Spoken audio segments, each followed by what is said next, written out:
ثنائے لفظی اور ثنائے معنوی یہ فن شاعری کی صفات ہیں۔ جب کبھی شعراء اپنے کلام میں ندرت، فصاحت، بلاغت اور جدت پیدا کرنا چاہتے ہیں تو وہ صنعتوں کا استعمال کرتے ہیں۔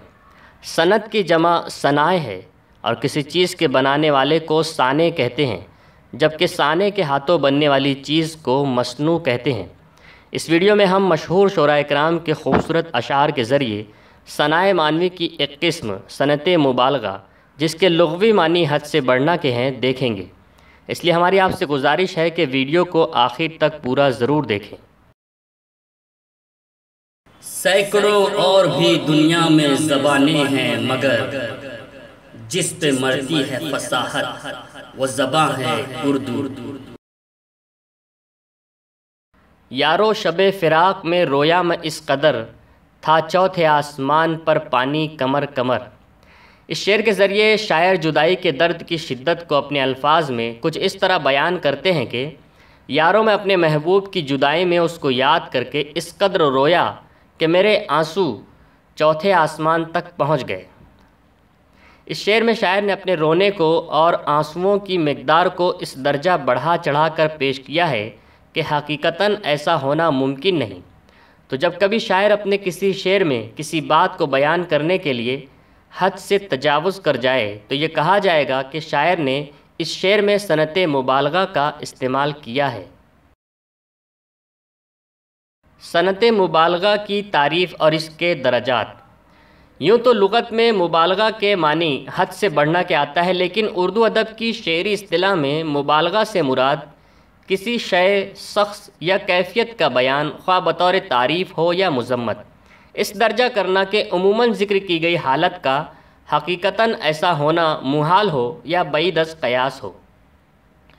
یہ شاعر کے انداز بیاں پر منحصر ہے کہ بعید از قیاس مرتبہ بھی قرین قیاس معلوم ہو، اور یہی وصف اس صنعت کا خاصہ ہے۔ ماہر لسانیات نے عقل و عادت کے قریب یا بعید ہونے کے اعتبار سے صنعت مبالغہ کے 3 درجے متعین کیے ہیں: پہلا تبلیغ، دوسرا اغراق اور تیسرا غلو۔ آگے ہم انہیں ترتیب وار مفصل دیکھیں گے۔ صنعت مبالغہ، تبلیغ کی تعریف اور مثال۔ تبلیغ سے مراد بیان میں اس درجے کا مبالغہ اختیار کرنا کہ جس میں عقلاً، عادتاً اور عملاً اس چیز کا ہونا ممکن یا قریب الوقوع ہو، یعنی بات کو صرف اس حد تک ہی بڑھا کر بیان کرنا کہ وہ عین ہونے کے قریب ہو یا ہو سکتی ہو، جیسے دل کے نالوں سے جگر دکھنے لگا، یا تلک روئے کہ سر دکھنے لگا۔ شاعر نے اپنے غموں کی شدت کو بیان کرتے ہوئے کہہ رہے ہیں کہ دل کی فریاد اور گریہ وزاری کی وجہ سے میرے جگر میں درد ہونے لگا ہے اور میں اتنا رویا ہوں کہ میرا سر دکھنے لگا ہے۔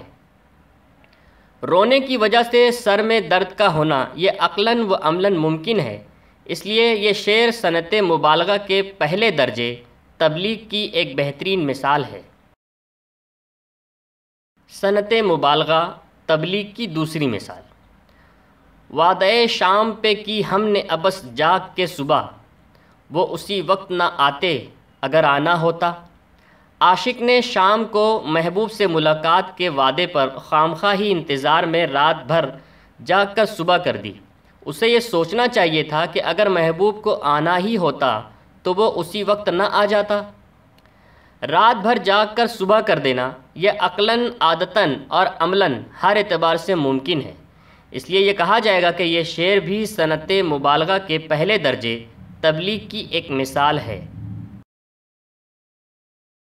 صنعت مبالغہ، اغراق کی تعریف اور مثال۔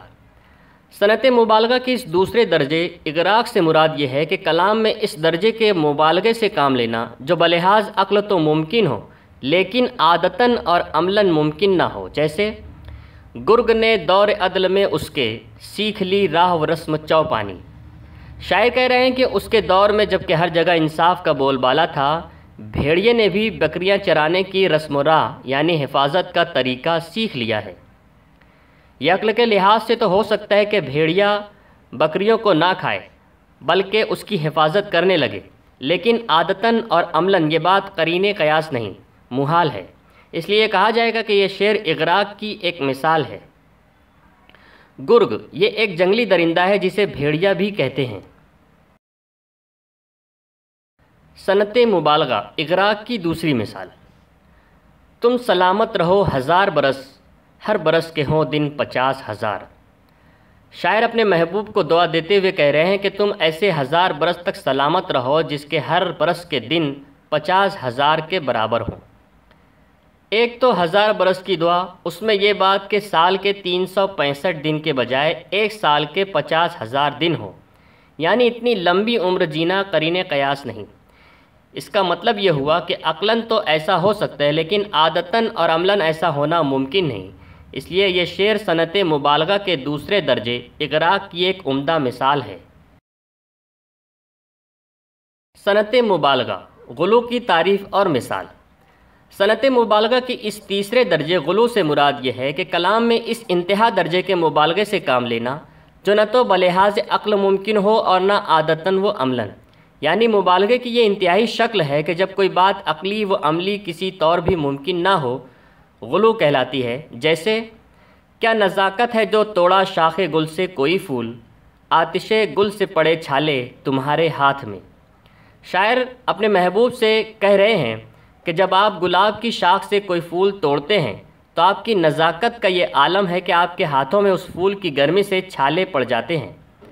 ناظرین سمجھ سکتے ہیں کہ شاعر نے اس شعر میں نزاکت کو اس درجہ بڑھا چڑھا کر بیان کیا ہے کہ جس کا حقیقتاً ہونا ممکن نہیں۔ اس لیے ہم یہ کہہ سکتے ہیں کہ اس شعر میں مبالغے کے تیسرے درجے غلو سے کام لیا گیا ہے۔ صنعت مبالغہ غلو کی دوسری مثال۔